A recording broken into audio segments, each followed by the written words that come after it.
백성들이 바라고 기다림으로 모든 사람들이 요한을 혹 그리스도신가 심중에 생각하니 요한이 모든 사람에게 대답하여 이르되 나는 물론 너희에게 세례를 베풀거니와 나보다 능력이 많으신 이가 오시나니 나는 그의 신발끈을 풀기도 감당하지 못하겠노라.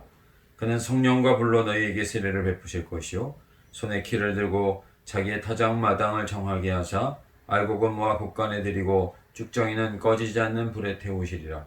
또 그 밖에 여러 가지로 권하여 백성에게 좋은 소식을 전하였으나 분봉왕 헤롯은 그의 동생의 아내 헤로디아의 일과 또 자기가 행한 모든 악한 일로 말미암아 요한에게 책망을 받고 그 위에 한 가지 악을 더하여 요한을 옥에 가두니라.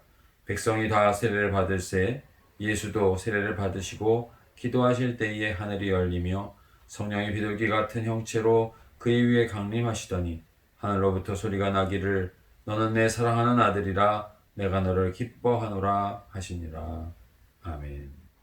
우리는 인생을 살아가면서 다른 사람들이 변하지 않는다라고, 정치인들이 변하지 않는다라고, 또 종교인들이 변하지 않는다라고 이야기들을 많이 합니다. 그런데 정말 내 자신이 변화되는가? 내 자신이 긍정적으로 변화되고 있는가? 돌이켜볼 때 당황하게 될 때가 많이 있습니다. 우리는 진정 어떻게 변화되고 또 바뀌어 갈 수 있는 것일까요? 사가랴의 아들 세례 요한은 주의 길을 예비하는 자로, 광야에 외치는 자로 주님께 온전히 헌신된 하나님의 사람이었습니다. 그가 요단강에서 말씀을 선포하며 세례를 베풀 때에 군인들과 제사장들과 또 세리들과 또 헤롯까지도 그의 말씀에 도전을 받고 찔림을 얻었습니다. 그리고 많은 사람들이 세례를 받으러 그들에게 나왔을 때 세례 요한은 독사의 자식들아, 도끼가 나무뿌리 앞에 놓였으니 열매를 맺지 않는 자마다 지켜 불에 던져지리라. 겉으로만 세례 받고 아브라함의 자손이라고 말하지 말고 회개에 합당한 열매를 맺어야 할 것을 세례 요한은 풀같이 쏟아냈습니다. 그런데 그러한 많은 사람들은 그 말씀에도 찔림은 받았지만 변화되지 못했던 것을 볼 수가 있습니다. 오늘날 우리가 많은 은혜로운 하나님의 말씀을 선포하는 목사님들의 말씀을 많이 듣습니다.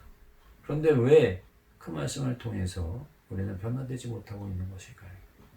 하나님께서는 하나님을 알고 있는 가인이 말씀을 듣지 않고 아벨을 죽였고 결국 하나님께서 친히 셋을 주셔서 하나님의 역사를 이어가게 하신 것을 볼 수가 있습니다. 다윗은 하나님의 마음에 합한 사람이었습니다마는 그는 그의 자녀 암논이 그의 딸 다말을 범하였고 이를 징계하지 않아서 또 다른 아들 압살롬이 난을 일으키는 그러한 문제 가운데 하나님의 은혜 없이는 살아갈 수 없는 자임을, 또 하나님의 말씀을 우리가 그 자녀에 대해까지 분명하게 전하지 않고는 안 된다는 사실을 기억해야 할 것입니다. 사도 베드로는 예수님의 수제자였습니다마는 그가 유대교에 매여 있을 때 사도행전 10장 말씀에 보면 하늘에서부터 보자기 같은 것이 내려서 각종 벌레나 기는 것과 나는 것들이 들어있고 환상 중에 그것을 잡아먹으라 할 때 거절했었습니다.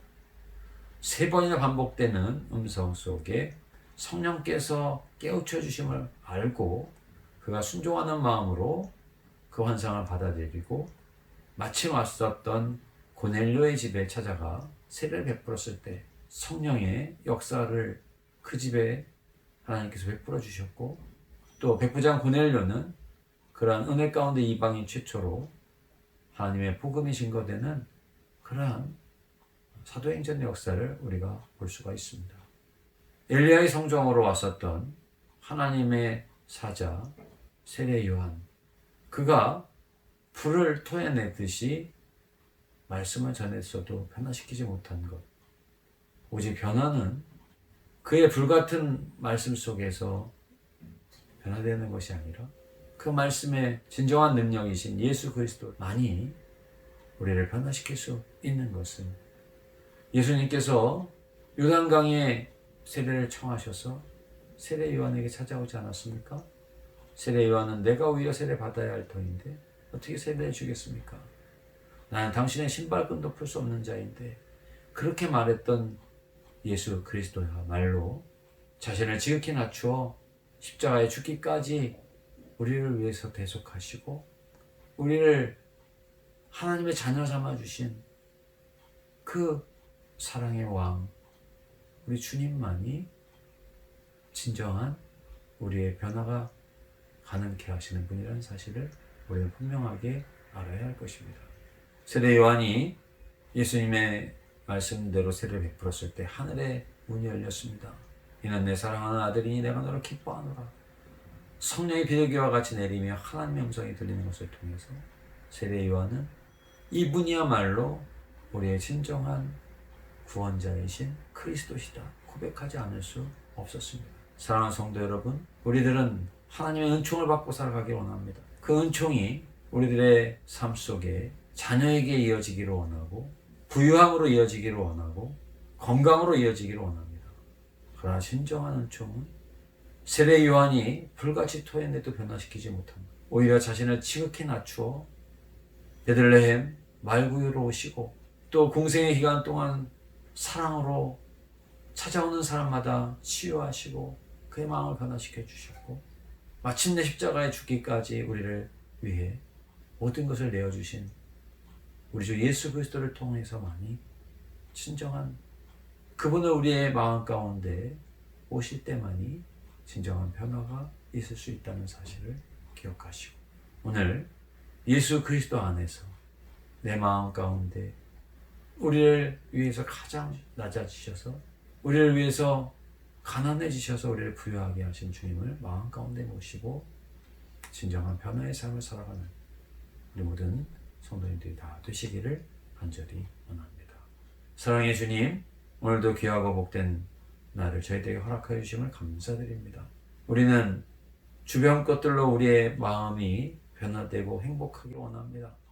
그러나 모든 것이 다 변화되었다 할지라도 우리의 마음이 변화되지 않고 주님이 우리의 마음 가운데 자정하시기 전까지는 하늘이 주는 참 기쁨과 참 소망과 참 능력과 참 은혜를 알지 못하고 감사하지 못하고 기뻐하지 못하는 자들임을 오늘 말씀을 통하여 깨닫게 하시니 감사드립니다. 주님, 오늘도 주님을 사모합니다. 성탄을 기다리며 우리를 위해서 가장 낮아지신 주님을 우리의 마음 가운데 모시고 우리도 주님으로 인하여 변화된 삶을 살기 원하오니 주님, 오늘도 우리의 마음 가운데 함께하여 주시옵소서. 가정에서, 직장에서 오늘 모든 순간 하나님을 영화롭게 하는 우리 모두가 되기를 원하오며 예수님의 이름으로 기도드리옵나이다.